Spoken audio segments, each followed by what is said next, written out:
Good morning and welcome to Stride by Stride, a new podcast coming from Emerson's Green Runner. I'm Martin. I'm Josh. And we're here to talk about the club. And we love our club, so that's why we're doing this podcast. Hope you enjoy it.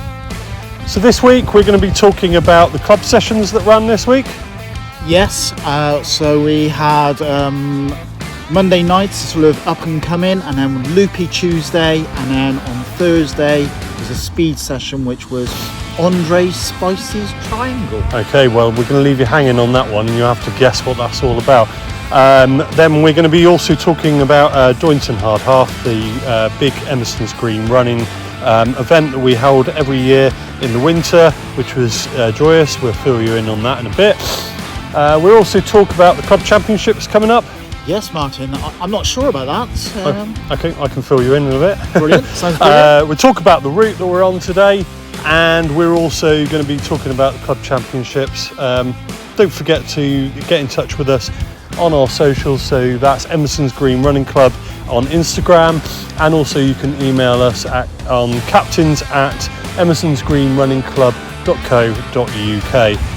That's it. We're going to come back in a minute and we'll tell you everything about what we're doing. Okay, right, we're starting our course today, which is called A Wee Dram Before We Get Put Away. Wow, sounds fantastic. I can't wait. Yeah, so where we're going, we're starting from Pumphrey Hill Pavilion, which is, I suppose, our spiritual home. Yep, definitely. And then we're going to be running out along the Dramway, which I'll tell you a little bit more about when we get there, over towards Pucklechurch, past Ashfield Prison, and then we'll be coming back along the Dramway again a little bit before we reach the Lyde Green cycle track, which is the cycle track that runs between Lyde Green and Westerly, and then back to club. Josh, thanks for asking me to do this. So where did the idea come from? Basically, I just really wanted to highlight the club, and I was trying to think, how could I do that? I watched a few of your captaincy videos. Yep. And thought to myself, how many clubs do a podcast? So I had a look, not that many. No. And I thought maybe you would be the man to help and we could do something together and see what happens. Yeah, I mean, it's all good fun, isn't it? And you know what we kind of decided, didn't we, when we went out, was that actually a lot of the time the conversation that you have out on the run really draws out the best of your running. Absolutely. And about running. So we said, like, maybe doing something out on the run might be quite cool. So yeah, because I don't think anybody else really does that. I know there are lots of YouTube videos of people running. Yeah. But yeah, I thought this would be a good idea, a bit different. Yeah. And yeah, let's give it a go. Yeah. So how long have you been with Emerson's now? I think it's about 3 years. Okay. So I sort of very briefly started running because I went to the doctors. They said I was incredibly fat and I had to change my lifestyle. I started running, coached a 5k, really hated it, couldn't run, but stuck with it. Then finished that, did the Bristol Half Marathon. I was a bit of a loose end, I didn't really know what to do. I knew about Emerson's Green Running Club. I'm going to go down the stairs here, mate. But I was worried about joining in case it wasn't good enough. Right, okay. But I decided to take the plunge, and it absolutely changed everything for me. Right. So that thought about, you know, sort of you're not good enough, and the running club, that's quite common, isn't it? You know, a lot of people think about running clubs and they think, okay, well, you know, it's going to be full of like these sort of superb athletes who are at the top of their game and all that sort of stuff, which of course, you know, there are people that are like that. Yeah. But it's not everyone, is it? No. What I found with Emerson's Green was yeah, I was really nervous, but everyone was just so nice. Yeah. And really welcoming, and you got lots of fast runners, but you can just talk to them like normal people. Yeah. I find it quite humbling. Yeah. It's like we put them on the pedestal sometimes, don't we? We think, okay, well, here we are. We got these people that are knocking out like sort of 5-minute miles, doing sub 3 hour marathons. Why would they want to talk to me? Yeah, but of course, you know, their background, their journey is probably not too dissimilar to others, I guess. Yeah, exactly. Yeah, so I really found that really, really good. Yes. And you know, if anybody out there is thinking of joining a club, why not join ours? Yeah. If you're in Bristol, come and check us out. Yeah, absolutely. And I think, you know, it's quite important to kind of remember that everyone comes from humble beginnings, don't they? Yeah. You know, that first step that you take out the door is probably the hardest step. Yeah. And that's the case for everyone. Yeah, you know, exactly. even when you're performing at the top of your game, it can be quite tricky, can't it? Like, you think, oh God, today all I want to do is lounge about or chill out on the sofa, grab that massive oversized packet of crisps, chuck on a movie, and chill out. But you know, and it doesn't matter what level you're at, you get those thoughts. Yeah, definitely. I think, you know, we all suffer with, when we're on a training plan maybe, that we have to go out for that run. And you know, I've been there thinking of every sort of thing why I shouldn't do it, you know, under the sun. Yeah. But actually getting out there and doing it makes you feel so much better. Yeah, yeah. What for you, like when you're in that kind of, I suppose, training funk, what kind of gets you out the door? Through here, mate. Through here. It really is the thought of having that medal. Okay, yeah. That's what kind of drives me. Anybody who knows me knows that I like a proper medal. You like a bit of bling, mate? Yeah. Something I can hold in my hand, put on the wall. And everybody who does know me, if someone gives me a wooden medal, I'm not very happy. Yeah, okay. And I suppose at this stage, mate, it'd be good to think about our socials. So any listeners, if you want to talk to us on Instagram about your worst medal that you've got and your best medal that you've got, you could contact us on @Emerson's Green Running Club on Instagram. Use the hashtag good medal, bad medal. Yeah, definitely. It'd be great to see. Yeah. So just update you with where we're at right now. We're just come off the Dramway, and we'll tell you some stories about the Dramway in a second. And we're just going up through the fields towards Shortwood. Josh, you've done. Still back here. That is incredibly fast, folks. That's right. I'm slowing down a bit because I realise I was just in a world of my own there. All right, we're going through some thick mud now. Oh, Doynton. We'll come back to that in a minute as well. Dramway, mate. Yes. Features on the Green Man. Absolutely. Which, of course, last year you were able to do the double. What a fantastic achievement that was. With a bit of help from yourself in the summer. Yeah.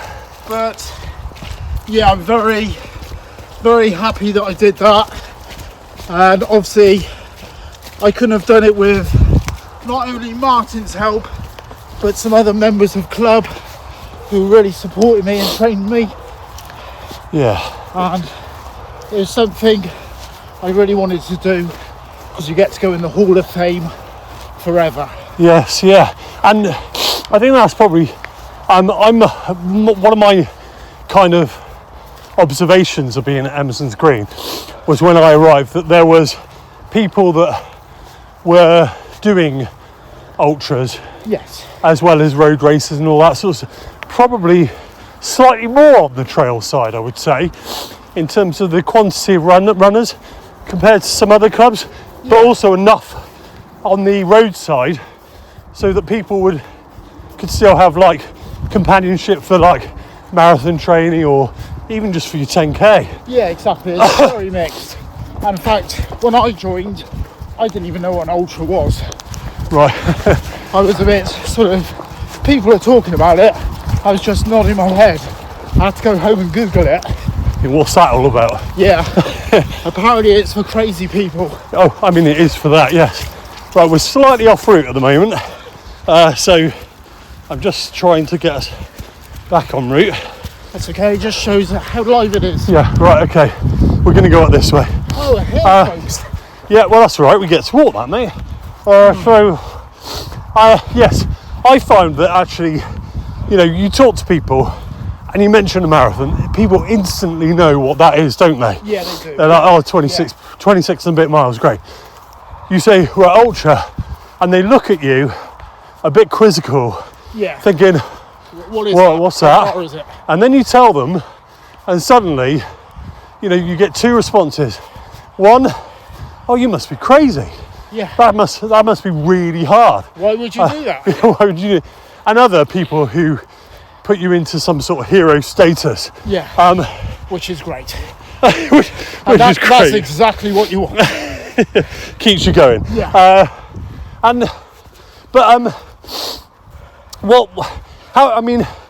How have you found sort of kind of the difference between, I suppose, running a marathon versus maybe doing an ultra marathon?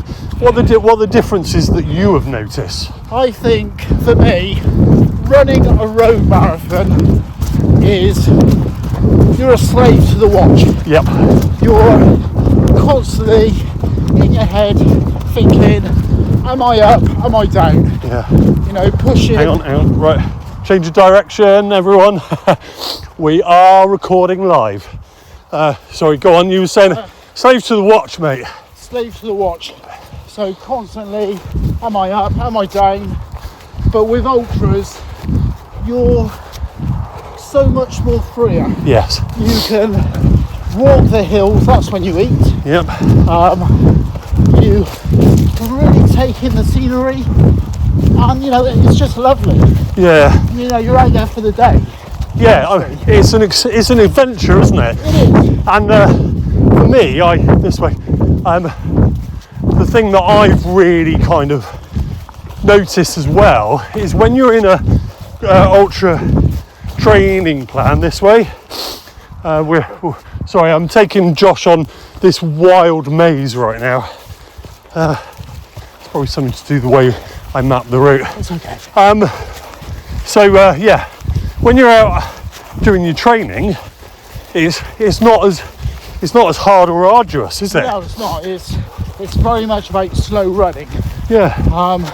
Which is great for the body. Yeah. Great for the mind. It's really something that if you haven't experienced it, you really should. Cross here, mate.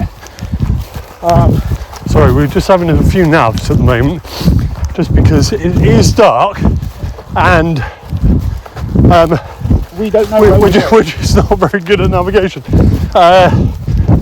Welcome to the world of ultra running, everyone, and trail running.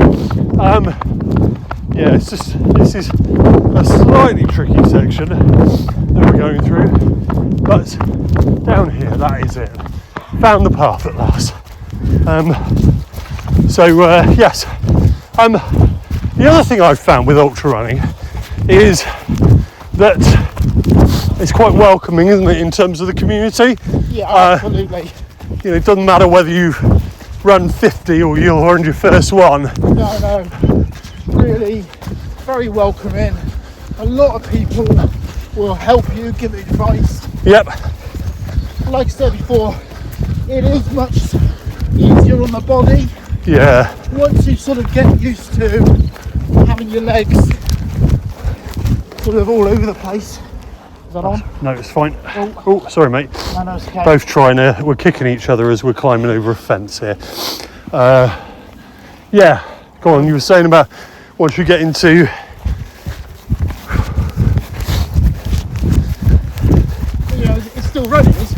Yeah. So go back to what you were saying right at the beginning, you know, so you had that kind of wake up call, you know, right, okay, I've got to do something about my health and well-being, and then you did your couch to 5k, did the half marathon, yeah. Bristol Half Marathon. How did you find that? Oh, hang on a minute. Okay, I'm just having a technical. The ground's good. All right, okay. Right. The other thing to say is that bouncing back is an important thing when you're a trail runner. So yeah, good job we're not videoing this, mate. Yeah. But it was graceful. I really liked that. That probably would have got the views up. Yeah. So Josh just taking a tumble there. It happens, and you just got to roll and get back up again. Yes, mate, you were half marathon. So I enjoyed it. Obviously, for me, doing the Bristol half, a lot of people. Yeah, it was okay. Yeah. But I really didn't know what to do regarding my running. The problem I found is once I did couch to 5k back then in sort of 2020, we had COVID. Yeah. There wasn't anything really like a couch to 10k like there is now. So I did find it difficult. I never thought that, you know, in 2023 I'd be doing an ultra. Yeah. And part of Emerson's Green Club. It was a crazy time. Yeah, I mean, I think for a lot of people, COVID was a bit of a turning point in their running journey. Yeah. Because I know, hang on a minute, down there, through that gap here.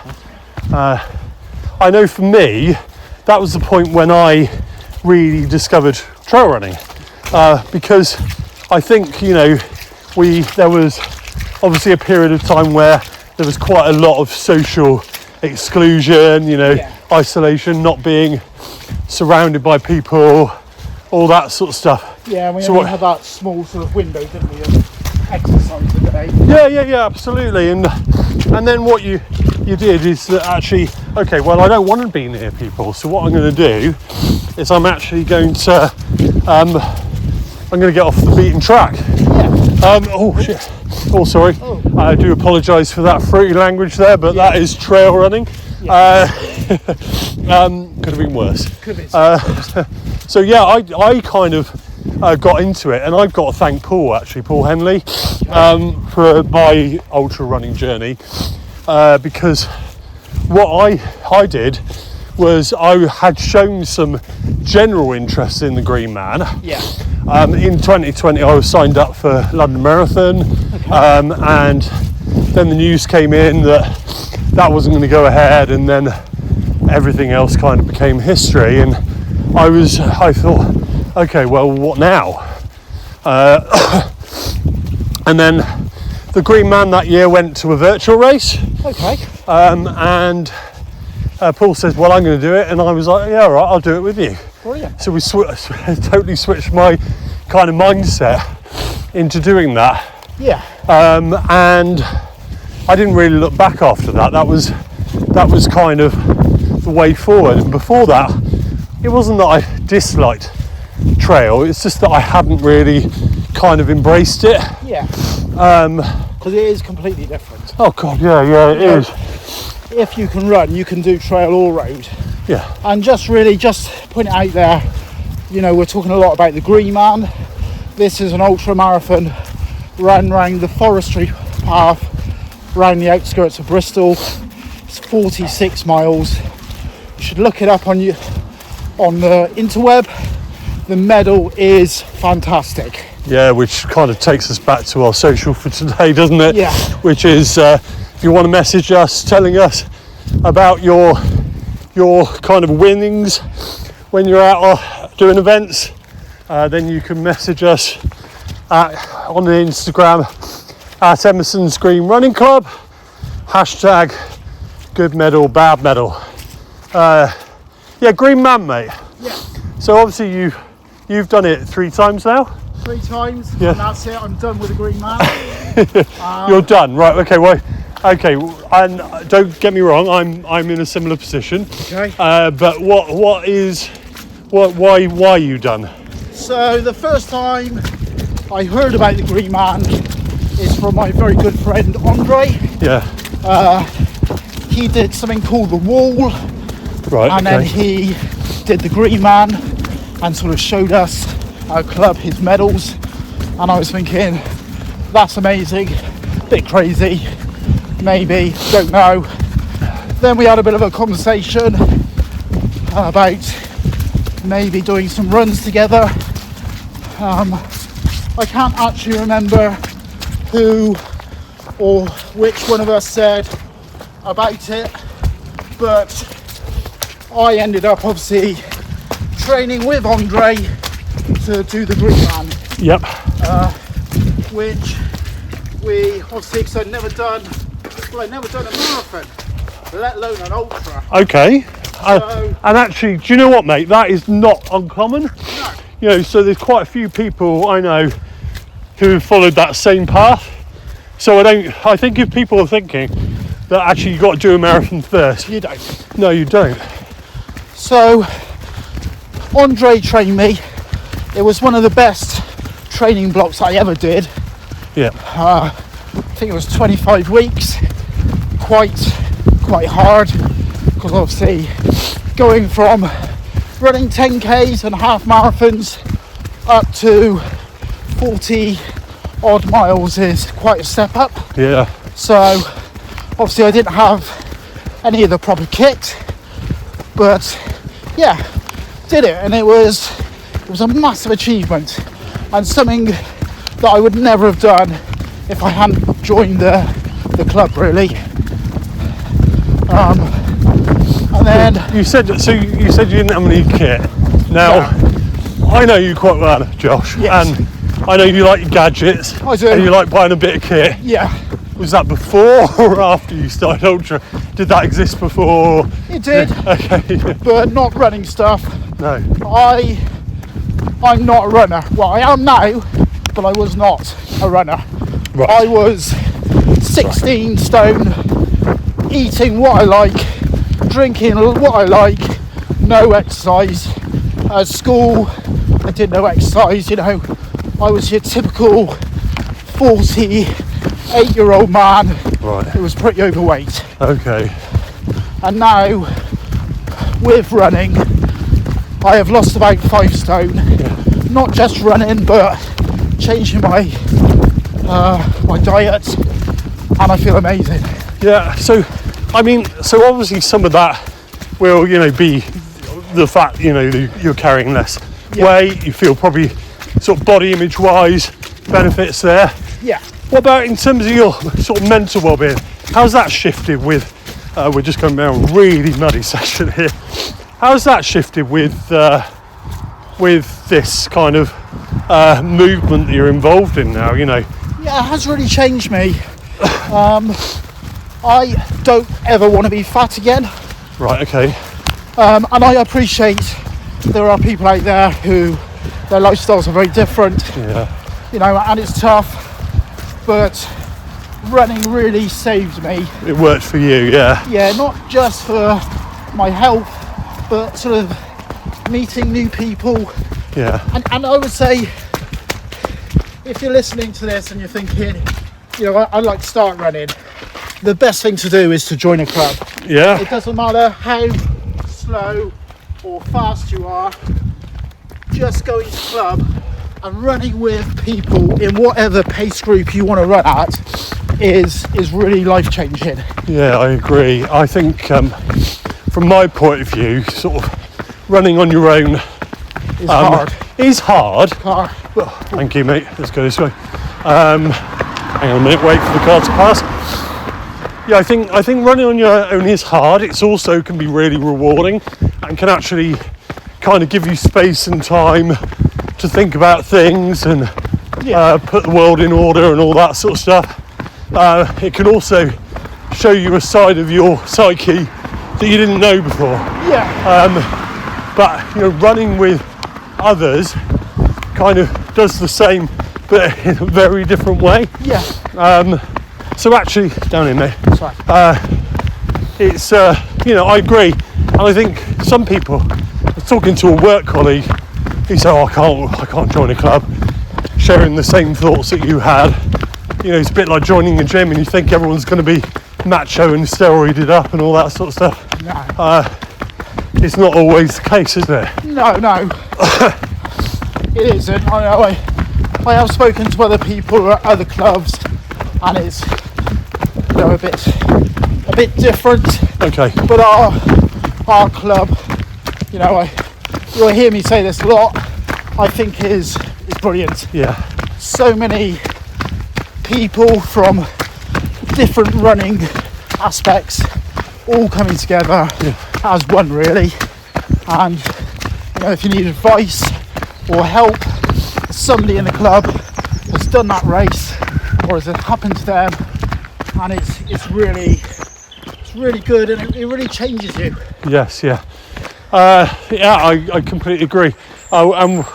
I think after I tell you about Avon alpacas, we're going to talk about Doynton Hard Half Marathon, because I think that typifies kind of some of the stuff that we do as a club, doesn't it? So it does.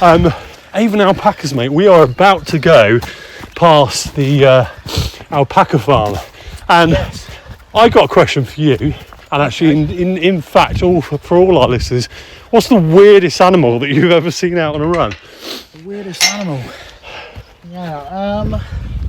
And it doesn't count like running past Noah's Ark Farm or something like that in South Bristol. Noah's Ark Farm is on the Gordano Round, everyone, which is a lovely trail route. And there you actually run past the big cats on your run, which is quite cool. I would say, I'm afraid, Martin, I'm quite boring. I don't recall any weird animals. Definitely some weird sculptures, but I remember that time when you went out on the Green Goddess, wasn't it? And there was some weird in the mist, some sort of, not sure what they were. Okay. It's okay. We're just going to start running. Just very lightly. Guard dog, obviously. We're on a footpath, by the way, everyone. Not roguing it, but there's a guard dog at the alpaca farm, and we're running past the alpaca now. The only reason I ask that is because there is a myth that there is an ostrich that's loose somewhere near Pensford. I've never seen it. I've heard people talk about this. And I have a friend, and she saw it. Okay. But I haven't. Okay. I've seen a couple of emu. Okay. But they haven't been loose. They were in a field, which is out in Swinford. Okay. So just past the Swan Inn over at Swinford on the way, the Keswick Road out towards Bath. There's a little field there. And there was one day I was walking past and I was like, "Is that a couple of emu in that field?" Okay. I have got pictures somewhere, but and you can, of course, join in the conversation. You can tell us about your weird animal encounters. That's running for you. And again, we basically, when we came up with this idea for this podcast, we said we would just be talking like we normally talk. And this is actually how we normally talk, isn't it, mate? So. It is. I mean, we did go for a run just before Christmas, because I'm training for the Brecon to Cardiff at the moment, which is next Sunday, the 16th of Feb. And I asked Martin if he'd like to go for a run just before Christmas, just an easy 10 miles, which even in my head now sounds crazy. But we went for a run, and we were talking so much, we looked up and we didn't really know where we were. Well, I think we knew where we were, but we didn't know where we were going, did we? No. So I think we were just caught in the moment. And actually, do you know what? I think that is, again, capturing a part of the beauty of running, Yeah. in the fact that actually, again, you're not a slave to your watch. No. You're just out there, you're in the moment, and you're just enjoying, I suppose, just the scene, the company, Yeah. the feeling of kind of exercise, being slightly out of breath, Yeah. whatever it might be. It was absolutely brilliant. Yeah. So Doynton Hard Half Marathon took place on Sunday the 2nd of February 2025, so last Sunday, and I think we had record entries, almost up to 600 people took part in that. Yeah, sold out, wasn't it? Yeah, I know, it was absolutely incredible, and they actually extend the number of places this year, which is absolutely fantastic, and I think really shows the legend that is Doynton Hard Half Marathon kind of unfolding, I guess, over time. Josh, have you done Doynton? I marshalled 2 years, Yep. or I marshalled 1 year or 2 years, and I was a tail walker 1 year, Yep. but I've never actually run it, You've never raced it? raced it. I've done sort of recce's with club, but it is a really good race. Yeah. Sort of put on by Emerson's Green Running Club. Our chairman Neil Newman sort of does all the hosting, and I think I'm right in saying all the proceeds sort of goes to charity, don't they? Yeah, the majority of the proceeds go to charities, so there are various charities that are identified every year, which include, which are mainly local actually. Yeah. So, you know, if you're not from the local area, if you're not from Bristol, Doynton is a village in South Gloucestershire actually, out towards, as if you're going towards Chippenham, out to Bristol, and it's sort of near sort of Durham Park really. Yeah. And the race goes around Doynton, around Durham, around sort of Pucklechurch kind of area, down into Wick, which is again not far from Doynton, before you kind of come back towards oh, we are off track. Let's go this way, mate. But it's really good. Like I was saying, it's run by our club, so you get loads and loads of support Yep. from runners and obviously all the marshals. It's a great day out, really. Yeah, it is. And do you know what? One of the things that really strikes me about Doynton is, number one, all the amazing volunteers. Yeah. Over 100 people coming together to get that event up and running that weekend, I think is just absolutely incredible. Yeah. You know, without those efforts, that thing couldn't happen. And I think sometimes we forget how important volunteering is within our community. Yeah. You know, because the races are often put on by clubs or people are volunteering to ensure that it runs as smoothly as possible. And those volunteers don't just come and clap you and wear high-vis vests. The Doynton Hard Half volunteers dress All up. in. All in. All in, yeah. It's like, yeah, we could do this normally, or we Yeah. could do this the Doynton way. And the Doynton way is, we are interestingly off track. And Well, that's the beauty of trail running. well, what we're going to do is we're going to go that way, mate, and then we'll cut back round. I can see the prison from here. Okay. So yeah, so we got people in cow outfits. We had Trish in a giraffe. Sounds wrong, but it's true. Yeah, and you know, not many people running it in fancy dress, because quite frankly you wouldn't want to. No. Not even Billy would, I think, attempt that in Well, a traffic cone, but you probably would. hold my beer. Yeah. Might happen at some point. Yeah, so yeah, it's a great event, and it does sell out quickly. So obviously, when the next event gets announced, whenever that might be, please do keep an idea on the socials, and we can get you on our event. Yeah. we'll be talking about it. Yeah. It comes closer again for next year. Yep. So, right, we are currently re-navigating ourselves, which I think we've just taken a lap of a field, Yeah, mate. I mean, Andre does this to me. He calls it his mystery runs, where he just makes it up, and it all comes good. Yeah, we will find a way eventually. I know that there is a gate in the corner of this field, he says, with a great deal of hope and ambition. Doynton Hard Half, I think, you know, for me, I volunteered, loved it, I've tail ran it, I really enjoyed that as well, even though it was a long day. And now I've raced it with a cold, which in hindsight I wouldn't advise anyone doing that particular race with any level of virus, because quite frankly it's hard enough if you can breathe properly, let alone if you're struggling. So do as I say, not as I do. Right, we're just going over a stone stile right now. Josh, do you ever run with the dog? I do have a dog, a couple of dogs. Yeah. And I do run with my cockapoo, and I did get her up to about 8 miles. Yep.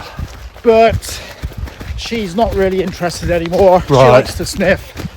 And even though I am a bit slower at my running, there's only so much I can take. Yeah, fair enough. Yeah, I was only mentioning that because I've got a big dog. I've got a golden retriever, and actually, for many of you that do Pompey Hill Park Run, you will know my dog Max, who is often running with my wife at Pompey. Anyway, took him out on a trail run yesterday. Got to one of those stone stiles, and he's like a big dog. He can jump over that, but he refused. So there he is. I'm carrying a 35 kilo dog over a stile, thinking, oh my goodness me. It's like pictures, Martin.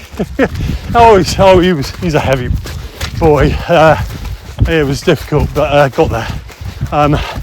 But that was just defiance. I think we are probably just making up the route now. But who knows? We might get back on track in a minute. Yes. Oh, sorry, Josh just stopped there, and I carried on. It's because Martin's very fast. I'm younger. Yeah, it's just a number, mate. So we talked about Doynton. We talked a little bit about your running journey, mate. Yes. And let's just continue with that a little bit, shall we? So, obviously you've done your buckle, and you've got Brecon coming up. Yeah. This is a boggy bit. I'm going to go around this way. Brecon to Cardiff is coming up in a couple of weeks' time. Is that on the 17th? 16th. 16th. Next Sunday, week tomorrow.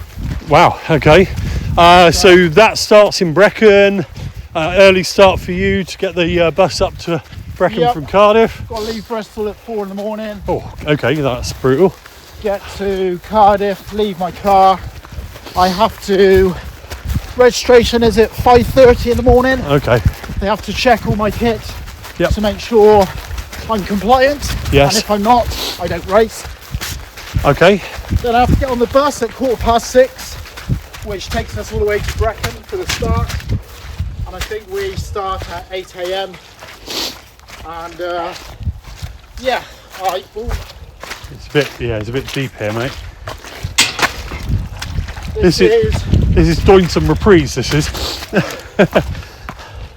I was supposed to be running it with my good friend Andre, but unfortunately he's injured. So now I'm doing it with my good friend Mark, who's coming back from injury, and we're just going to run it to complete it. Yep. As a team. So, am I looking forward to it? I'm not sure. Okay. With my other ultras I've done, I knew I just looked for shit. Oh, okay, right. Right, we've just got a technical right now, just a shoe replacement.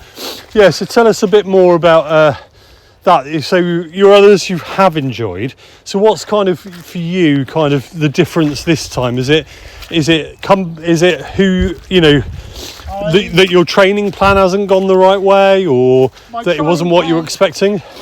My training plan has been good. Yep. But I had to do a lot of the runs on my own. Right, okay, so that's been quite tricky then. So yeah, I'm a very social runner. Yep. I like to run, I say, with my crew, which is Andre, Martin. I have like a little WhatsApp group of ultra runners. Yeah. And I like to run with them. I feel that I can do any run with them. Okay.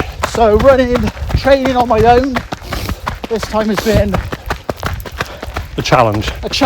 Yeah. And anyway, the problem I have is when I've been running on my own, sometimes I have sort of stupid thoughts. Okay. Now I'm not mental or anything, but you know, part of my brain will say, you know, you're not running quick enough, or it's really hard today. If you can't run 6 miles, how are you going to run 43? Right, okay. And then the other half of my brain says, don't listen to him. You're doing fine. Yep. You're not in a race. This is a training run. No one cares if you do a 5-minute mile or a 25-minute mile. Yep. So I just have those thoughts. I don't think those thoughts are too kind of uncommon, really, are they? No. Because actually, I've often said that when you're out on a run, you could be on like a recovery 4-mile run, or you could be on a 15 or 16 mile run, whatever it might be. Yeah. And actually, the run's as hard as the run that you set out to do. Yeah. So, you know, if your goal is 4 miles, those 4 miles will probably feel tough. Yeah. Okay, at some point. Maybe not all of it, but at some point. If you're doing 14 miles, similarly, those miles will feel tough at some point. Yeah. Oh, let's go down here, mate. I've totally rerouted this now. It's okay. So for those, sorry, just whacked the microphone there. So I do apologise if you're now hard of hearing. We've actually ended up in Wick. It's because I was talking about Doynton, mate. I was like, totally magnetised back to it. So yeah. Yeah, so those miles can be hard, regardless of what you're doing. You know, you can have like a really easy 40 miler. Yeah. And then you come back rested, completely rested, and you go out and you do a 5k, and it's, God, what is this all about? Yeah. My legs aren't moving, I can't breathe. Why is everything so laboured? And actually, that's completely normal, isn't it? It is normal, and I have done a bit of sort of looking on the internet about it. Yeah. And it is sort of part of the journey that you have to go through. Yeah. You know, in an ideal world, yes, I'd love to run and do my training runs with my friends. Yeah. But, you know, Andre has to work. Yeah. He's got a mortgage and stuff like that. So you will have to do training runs on your own. And, you know, they could be 5 miles. Yeah. They could be a marathon. Yeah. These things will make you stronger because you learn a lot more about yourself. Oh, God, yeah. If you're sort of running with somebody. So it has been a really interesting training block. Yeah. But yeah, I am a bit nervous about the run itself. Yeah, I mean the run itself. You know, I've done Brecon to Cardiff. So for the people that don't know that race, it's about 42 miles. Yeah. And it runs from Brecon along the canal to Talabont, runs up towards the Talabont reservoir at the bottom of Pen y Fan, and then it follows the Taff Trail all the way down to just outside of Cardiff via Merthyr Tydfil, and Pontypridd. It's quite flat, is probably what I would say. Apart from, this is the funny thing, is I always say to people it's quite flat apart from the 6 Mile Hill. Yeah. So there is an incline right at the beginning that just kind of goes on and on and on. It's very runnable hill, I got to say. But it is a hill nonetheless. Yeah. And then from there it's kind of all downhill, flat, and quite tarmacy. So some people opt to go for the trail, then slip into the road shoes. What are you going to do, mate? Yeah, I was going to stay in one shoe, but looking at the videos online, I think I'm going to change. Yep. That's what Andre sort of advised me to do. Yep. So yeah, I'm going to do that. Because you can do a drop bag, can't you? And change shoes at Merthyr Tydfil. Yeah, I'm going to do that. So yeah, I did that, and I did that on quite a dry year. Okay. And on reflection, I wish I'd actually worn my road shoes the entire way. Okay. There's probably only a section of about 35 metres that I thought was probably worthy of trail shoes, but of course, a lot of rain. that was the conditions on that day. Who knows what could happen? I've known people do that race in storms. Yes. And in snow showers. So again, it's just a reminder for anyone out there that whatever your race that you're doing, that you really think about what's been going on recently, particularly on the trail. Yeah. Because it can change quite quickly. You can do. Just need to have the right kit with you. Yeah. And you don't need to spend a fortune. Just need to make sure you've got stuff that suits you, really. Yeah, absolutely. Oh God, that's the thing, isn't it? People, I say like, oh, what shoe have you got? Do you recommend those shoes? It's like, well, I recommend these shoes for me. Yeah, but everybody's different. Yeah, it's like, which is absolutely fine. I can see where people are coming from. What they're actually saying is like, okay, is that shoe, good value for money? Does it hold its form? Can you run in it? I mean, that's quite important, isn't it? It is. What you don't want to do is you don't want a pair of clown shoes, do you? But you say that, I did recently, probably last year, went to get some new road shoes. Yeah. And in the shop, he said to me, quite weirdly, do you do any running? I was like, well, yeah. A bit. Quite a bit. I mean, I'm in your shop buying road shoes. There's the giveaway, I suppose what he probably meant was, are you new to running? Are you an accustomed runner? He probably did. I took it the other way. I thought it was a bit weird. Okay. Reflection. I'm sorry about that, Mr. Shopkeeper. Yeah. Well, you haven't revealed which shop it is, no, so that's fine. Yeah. We'll keep it that way, shall we? Yeah. We will. Dude, let's talk about club championships. So Emerson's Green Running Club every year have a club championship, which is it's organised by you, isn't it? Well, this year it is, and because it's one of the captain's duties. I've done it again. Again, if your ears are now ringing, I do apologise for that. So it's one of the duties, club captain. We're going downhill on a really slippery section again. This is a very different route to what I had planned. But it's nice. I'll tell you a bit more about that. Club Championships anyway, sorry, I digress. Club Championships has historically been around about 12 or 13 races across the year. You have to clock up 8, and your best 8 results count. Mixture of races are from park runs all the way through to ultra marathons, historically as well, essentially the person with most of the points at the end of the year in both men's and women's category wins club champion. So this year our club champions were Ian Leonard and Joe Bereza, who are both going to be guests on our show in the non too distant future. We won't tell you anything about them right now, apart from the fact that they are very nice people. Yeah. So this year's club championships, easy. Just try to stay on my feet.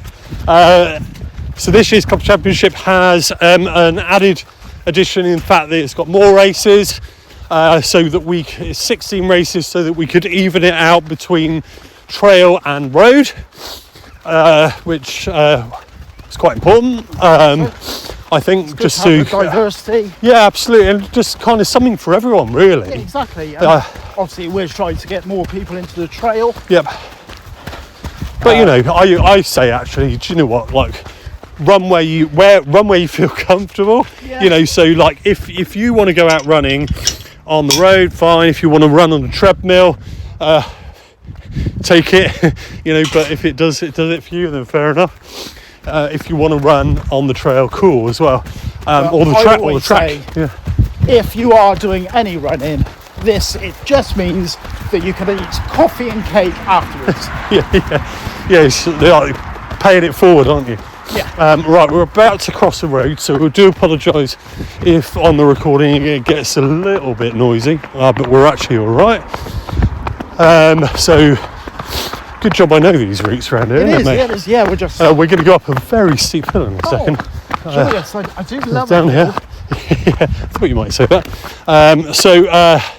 Club Championship, 16 races this year, equally kind of split between trail and road, with the added addition this year that if you are able to score a PB or a 5-year best time for you, sorry, a bit of wood there, then you stand the chance of getting some bonus points, mate. Yes. So we've had round 1 already, which was at Chepstow Racecourse, and that was a 10k, and we had one person, Simon Wood, who managed to get a PB. Very strategically ran it so that he would just come in just under his PB, which is sometimes an absolute joy. And he's done that because there are other 10Ks this year. Yes. And if he improves in his form, he'll get more bonus points. Yes. So actually, it's very clever. Yeah, I think just till I could take a second off his time. Yeah, it's a bit like what pole vaulters do when they're trying to beat their world record. What they do is they move the bar up 1 centimetre above their world record. Yes. And score that way. So, but for them, they get 100,000. And Simon will just get some points. Well, he might get the club championships. Who knows? So that was first round. Second round is next Sunday. So same day as Brecon to Cardiff. Yep. And that's the Dursley Dozen, and that's run by our friends over at Dursley Running Club. And how far is that, Martin? 12 miles, mate. 12 miles. Clues in the name, but it's I getcha.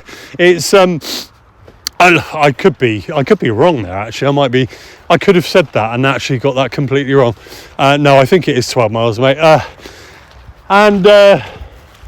So Neil's run it. Yep. Our chairman quite a few times. He's looking forward to it. So this is a great run. I'm looking forward to it. I think there's about 10 of us going up. Brilliant. So quite a good turnout, and like we said, it's on the trail, so that's good. So we've had one that's kind of been on gravelly tracks, and the next one is going to be on proper trail. So we're just walking up this section at the moment because it is quite rugged, isn't it, mate? It is very rugged and not runnable. No. I came up here the other week, actually. That's why I know this is here, which is why I've rerouted us. Okay. So I traditionally, when I come out to Wick, I would probably just go back along the road. Yeah. Then the other week I found this, which kind of takes you all the way over to Old Common. Okay. Not far from, sort of the railway track. Yeah. And the Gem Ale Brewery.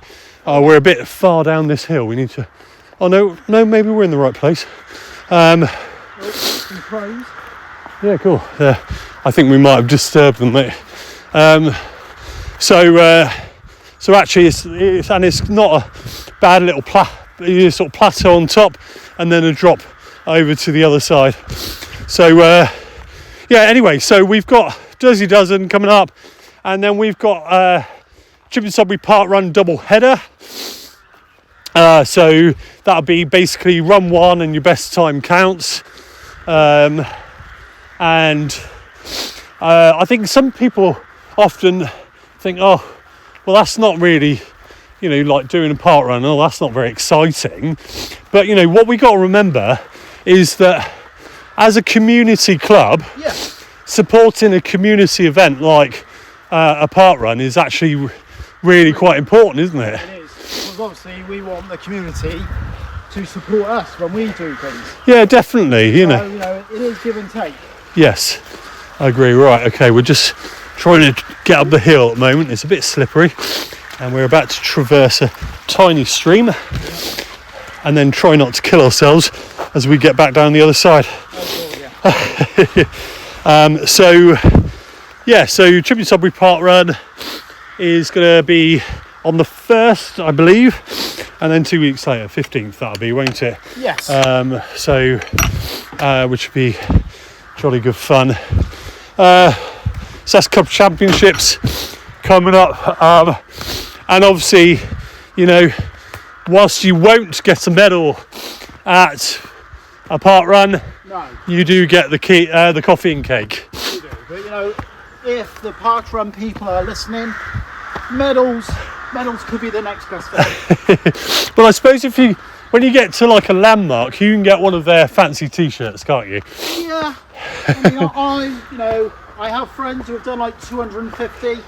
I feel that there should be some kind of parade, fireworks, stuff like that. Well, you know what to do, Josh. You've got to go out and buy some fireworks and lay it on the day. I do. It's I think people, obviously, when they get to a landmark park run, they'll kind of invite people along and say there's going to be cake, and of course that generally gets people there. Yes, it does. Because us runner types, we like cake. Yeah, we're just motivated by some very simple things. Yeah. Medals, cake, and kit. Yeah. Shoes. Yeah. It's a great world. Yeah. If you're not a runner, please join us. No, absolutely. And again, right, you might want to tell us maybe about your park runs or your events, or go to our hashtag for today, which is hashtag good medal, bad medal, and you can message us on Instagram at Emerson's Green Running Club. Would you like to know about my worst medal? Go on, tell us. When I was training for the Green Man, Andre said I had to do the Keynsham Dandy. Oh no, you're giving away the club now. Sorry, Tack. We love your events, but you have listened. Well done. Yeah. Go on. and that was the first sort of real trail race I did. Only, I think, about 12 miles. It was a bit of a shock to the system, and but I made it. I did okay, and I crossed the line, and this lovely gentleman put a medal round my neck. It was chocolate. I was not pleased. I think the look on my face, there's a picture somewhere, I was not pleased at all. What was the chocolate like, mate? It was not too bad, to be fair. So the chocolate was okay. But I mean, it would have been really bad if the chocolate had also been grim. Yeah, I have spoken to other people, and they said that the medal was like a rice cake or something. Oh, okay. Which I think, obviously, I got off quite lightly. I'd say at least you got some sugar, mate. Yeah. That's cool. Worst medal, I don't know. You must have some terrible medals. I've got so many races. I've got some ones made out of MDF. Oh.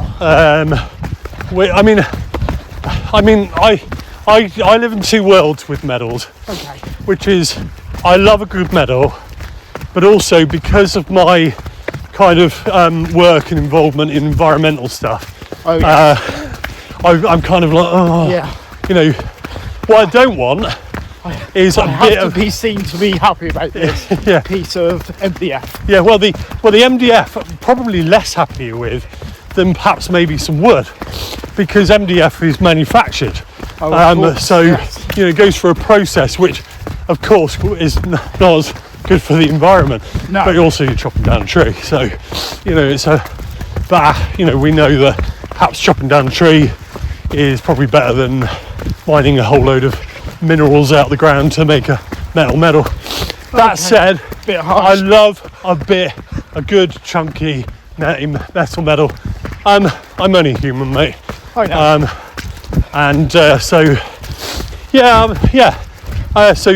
Bit of flimsy MDF is probably the one.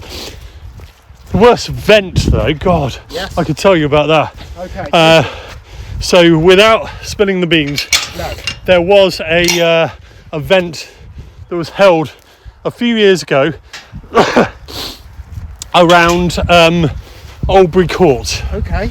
and it only happened once, which is hardly a surprise. So it was poorly marshalled. Everyone got lost.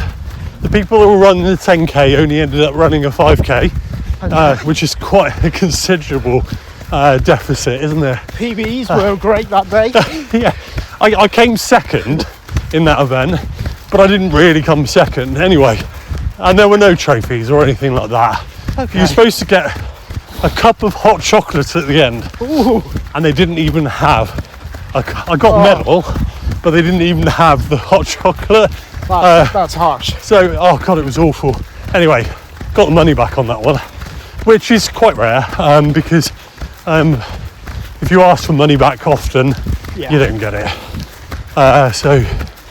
But yeah, these rogue events actually do exist, and I fell foul of that one a fair few years ago now. Anyway, right, Yeah. where were we in personal stories? Oh, so Josh, tell me, right, Yes.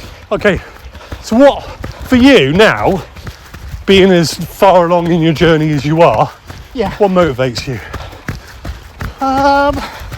Still medals. Yep, But now I very recently became a run leader, okay, and to the club that we love, Emerson's Green, and I really just want to give back now. straight down the hill.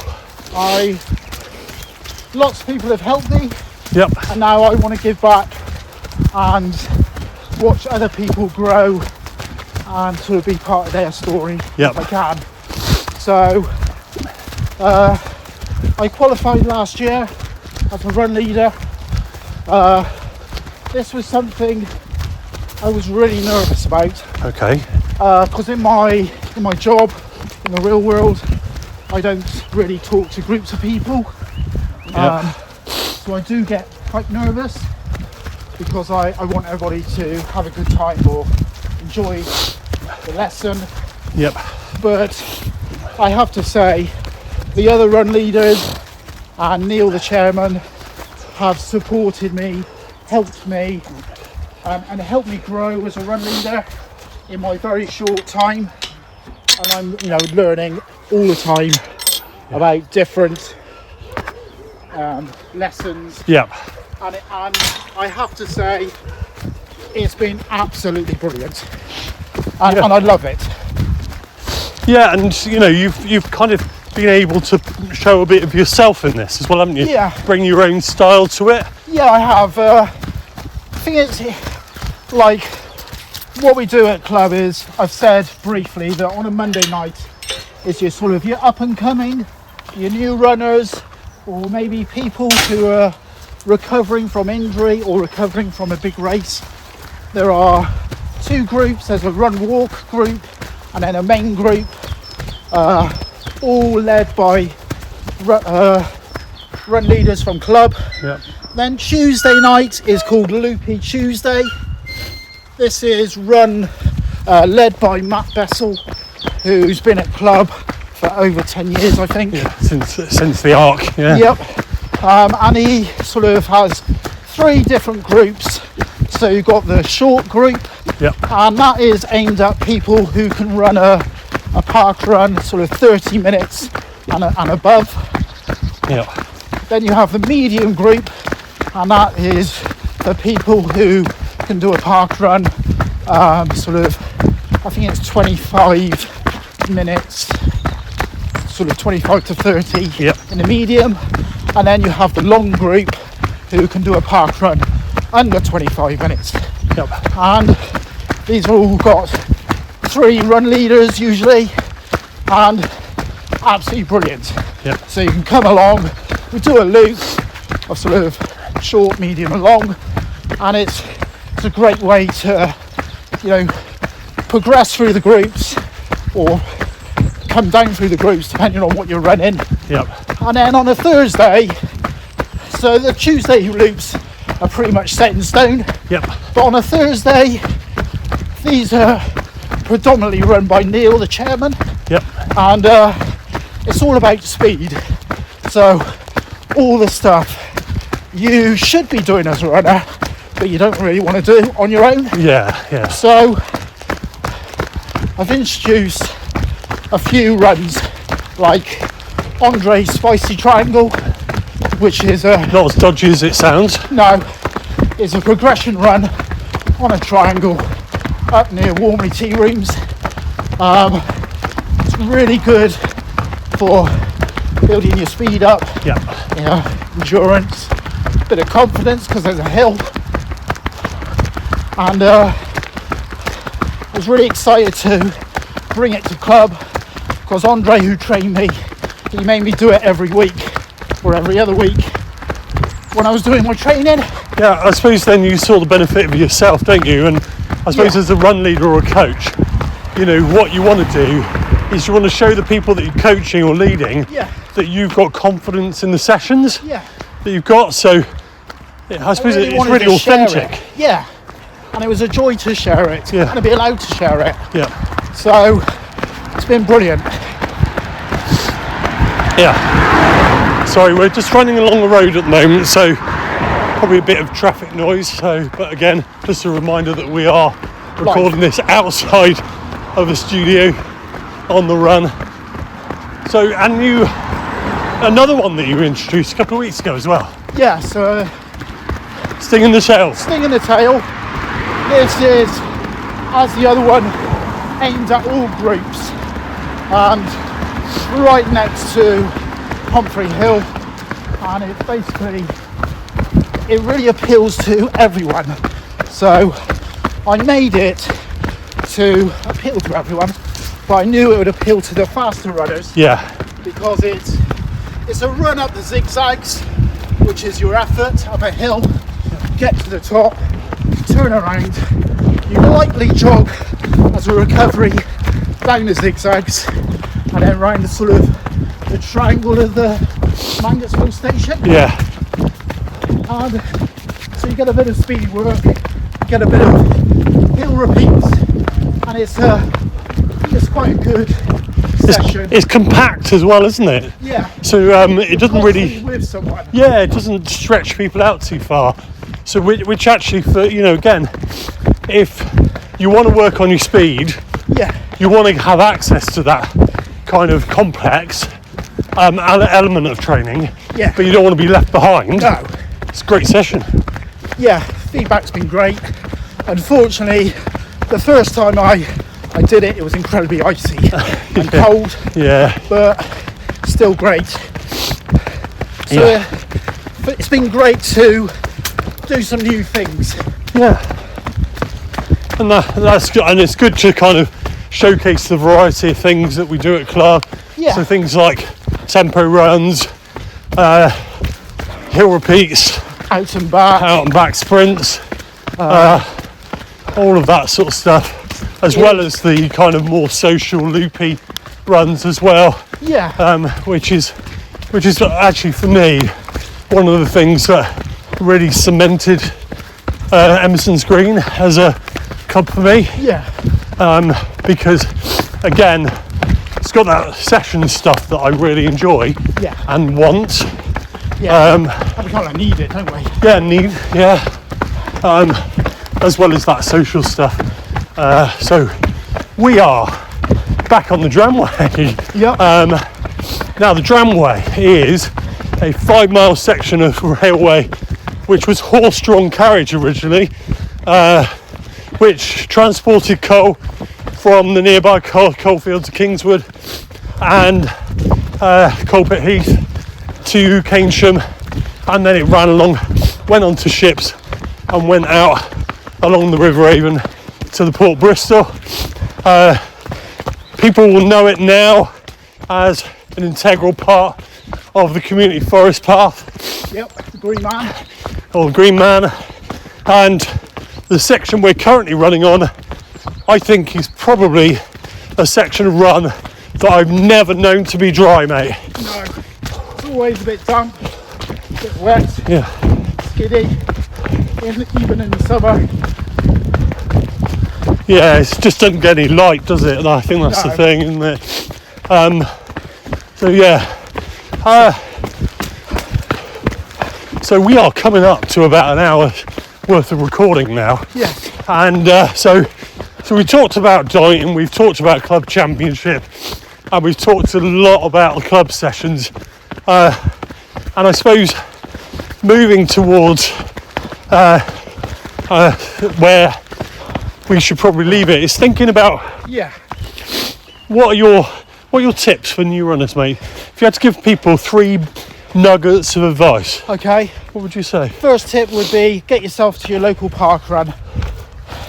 It's a fantastic event. It's free.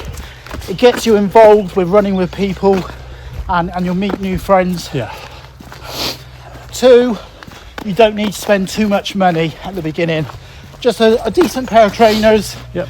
And some shorts, something you feel comfortable in. And 3 is the most important one, and that is just have fun. Having fun is absolutely integral. That's what it is all about.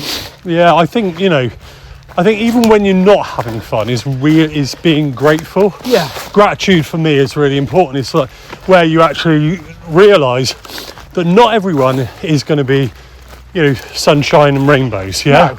You're going to be out there some days and it's going to be tough, and you're going to have to really tough it out, aren't you? You're going to have to draw on your grit. And I think so on those type of runs, what you do is you have to, we call it type 2 fun, don't we? Yeah. Which is, it was fun afterwards. Yeah. And I think, it's drawing back, reflecting and thinking, oh, this is why I'm doing it. This is what I got from today. Yeah. Isn't that great? We are going through the dampest section of the Dramway right now, which has only got 3 foot of mud, as opposed to the normal 5. So those are your tips, mate. Yeah. What would you say are, thinking again 3s? Yeah. What have been your 3 highlights of your running career so far? Okay, so when I first completed the Green Man the very first time, I was just absolutely amazed that I'd run 46 miles. I did it in 9 hours 53. Which is a really decent time. Yeah. And I was just so thankful for all the help and support I had. Number 1. Number 2 would be running the London Marathon last year. I got in on my first go. Yes, amazing. So my first ever road marathon. I did that in 4 hours 43. Yep. Number 3, not sure, I suppose doing the Green Man buckle. Yep. And getting that sort of done. I really enjoyed running with you, Martin, and I got a PB that day in the summer. Yeah, I have to apologise. I pushed you a bit towards it. Come on, Josh, you can do it. And I just thought, oh God, I'm actually, am I being too much right now, or is this what he needs? I don't know. I do need that. I wanted to get a good time, and we definitely did that. But it was hard. Yeah. But in a good way. Yeah. Do you know what? That's what ultra running is often, recognising that it's hard, but actually it's fruitful, you know, Yeah. it's we're getting something out of that, you know. Exactly. Well, that's great. Well, it's been good to talk today, mate, and Yeah. obviously learn a bit about your kind of running journey. In an hour, Yep. that probably fits about right, doesn't it? Yeah, absolutely. And hopefully today everyone's learnt a little bit about our club. Yeah. Please Google us. Please come along. Join us if you can. Okay, right. Until next time, I've been Martin, I've been Josh and we've been Stride by Stride. the whole way through.